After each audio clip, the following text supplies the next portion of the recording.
Hi friend, আজকেও একটু এঁচোড় চিংড়ি রান্না করব। তো ভাবলাম এঁচোড় চিংড়ি যখন রান্না করব তো তোমাদের সঙ্গে একটু শেয়ার করি। তো সবার প্রথমে চিংড়ি মাছগুলো ভেজে নেব।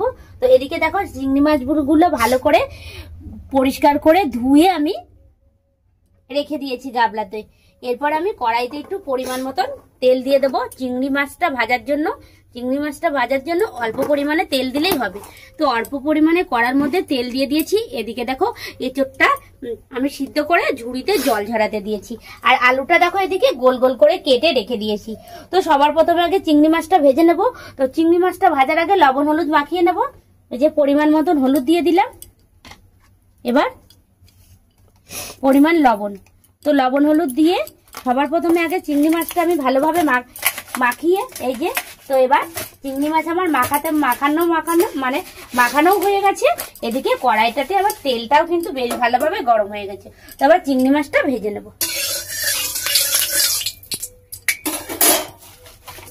হালকা করে একটু ভেজে নেব, বেশি না ভাজলেও হবে। এঁচোড় চিংড়ি খেতে কিন্তু সেই ভালো, মানে সেই টেস্ট। আর যদি সঙ্গে হয় চিংড়ি মাছ তাহলে ও খাওয়াটা বেশ জমে যায়।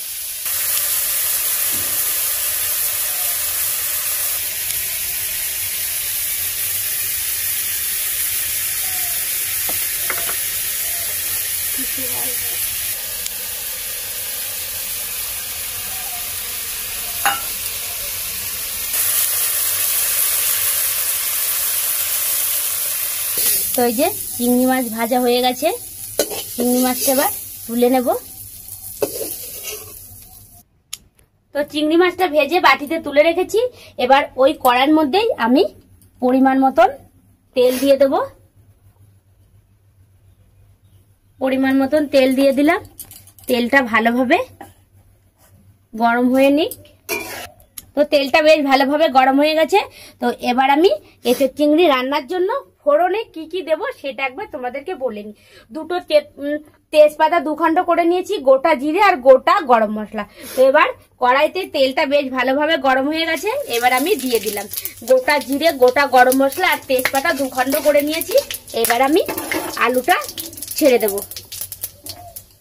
এই যে আমার গোটা জিরে সব ভাজা হয়ে গেছে ভালোভাবে। এবার আলুটা আমি দিয়ে দিলাম। তো এবারে আমি সবকটা আলু দিয়ে দিয়েছি। আলুটা ভালো করে ভাজা হোক। এদিকে আমার আলু ভাজাও হবে। চলো একটু মশলাটা করে নিয়েছি। তো কী কী মশলা আমি এঁচোড় চিংড়িতে দেবো চলো তোমাদেরকে একটু দেখাই। তো দেখো এদিকে জিরেটা আমি নোড়ায় বেটে নিয়েছি আর আদাটা কিন্তু থেঁতো করে নিয়েছি। এদিকে দেখো এই যে রসুন, কাঁচা লঙ্কা, পেঁয়াজ আর কটা শুকনো লঙ্কা। শুকনো লঙ্কাটা আমরা বেশি খাই না, শুধুমাত্র কালারের জন্য অল্প দুটো শুকনো লঙ্কা দিয়ে দিয়েছি। তো সব মশলা একসঙ্গে ভালো করে মিক্সি করে নিয়ে আসবো, দেখতে থাকো।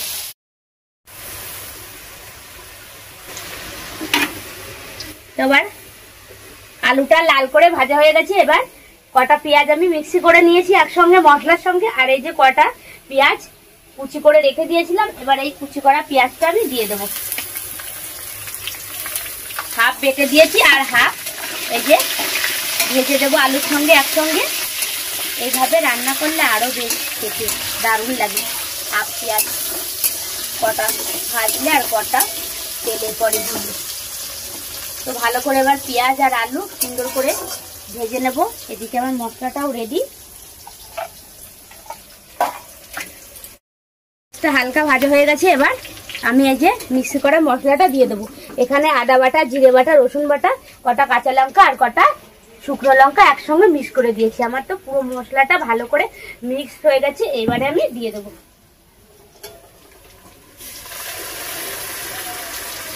তো এবার মশলাটা ভালো করে কষিয়ে নিয়ে তারপরে কিন্তু আমি সিদ্ধ করা এঁচোড়টা দিয়ে দেবো। তোমরা তো দেখতেই পাবে আমি কখন দেব। তো এবার মশলাটাকে ভালো করে আমি কষিয়ে নেব। পরিমাণ মতন লবণ দিয়ে দেব। পরিমাণ লবণ, পরিমাণ হলুদ দিয়ে ভালো করে কষিয়ে নেব। মশলা যত কষাবে তত কিন্তু তরকারির স্বাদ বেড়ে যায় দ্বিগুণ, এটা আমি জানি।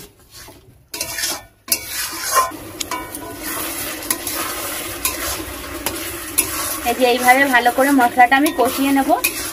তো কষানো প্রায় হয়ে এসছে। তো দেখো ভালোভাবে কষানো হয়ে গেছে, গায়ের থেকে তেল ঝরে গেছে, মানে কষানো হয়ে গেছে। এইবারে এই যে সিদ্ধ করা এঁচোড়টা আমি দিয়ে দেবো। আমি কিছু এঁচোড়টাকে কিন্তু প্রথমে একটু লবণ আর একটু হলুদ দিয়ে ভালো করে সিদ্ধ করে নিয়েছি। তাহলে যদি ওই কষকষ ভাবটা থাকে তাহলে হলুদ আর লবণে সেই কষ ভাবটা কেটে দেয়। তোমরাও কিন্তু চাইলে এইভাবে সিদ্ধ করে নিতে পারো। তো যাই হোক, এবার এঁচোড়, সিদ্ধ করা এঁচোড়টা আমি দিয়ে দিলাম। এবার এঁচোড়টা দিয়ে আরো কিন্তু বেশ ভালোভাবে আমি কষিয়ে নেব। যত কষাবে, কথাইতে আছে, যত কষাবে ততই কিন্তু খেতে সেই স্বাদ দ্বিগুণ বেড়ে যায়। তো আমি এই যে অনেকক্ষণ ধরে ভালো করে কষিয়ে নেব, দেখতে থাকো।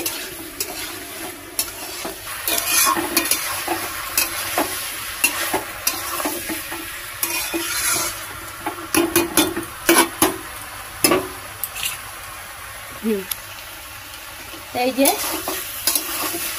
এখনো কষানো হয়নি, কিন্তু কষাতে কষাতে আলু এঁচোড় আরো সুন্দরভাবে ভালোভাবে আমার গলে যাবে। তো এইভাবে আমি কিছুক্ষণ ধরে, বেশ কিছুক্ষণ ধরে কষিয়ে নেব।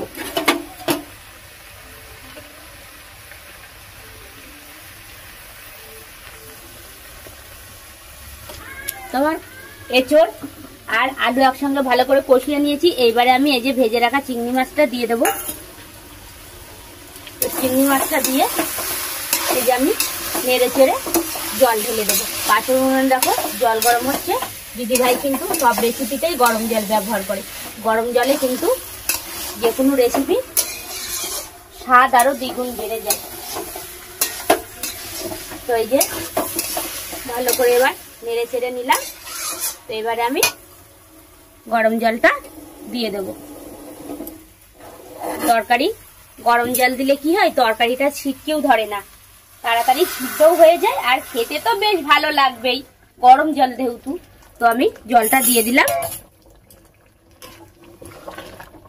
এই যে এইবার ভালোভাবে ফুটে উঠলে আমি নামানোর আগে মিট মশলা আর গরম মশলাটা দিয়ে নামিয়ে ফেলবো। আমি কিন্তু নামানোর আগে মিট মশলা গরম মশলাটা দিই। তো তোমরা কখন দাও মিট মশলা আর গরম মশলা, দিদিভাইকে অবশ্যই কমেন্ট করে জানাবে। আর যদি আমার এই রেসিপিটা তোমাদের ভালো লাগে অবশ্যই একটা কমেন্ট করবে আর একটা লাইক করে দিও। তো টাটা বন্ধুরা।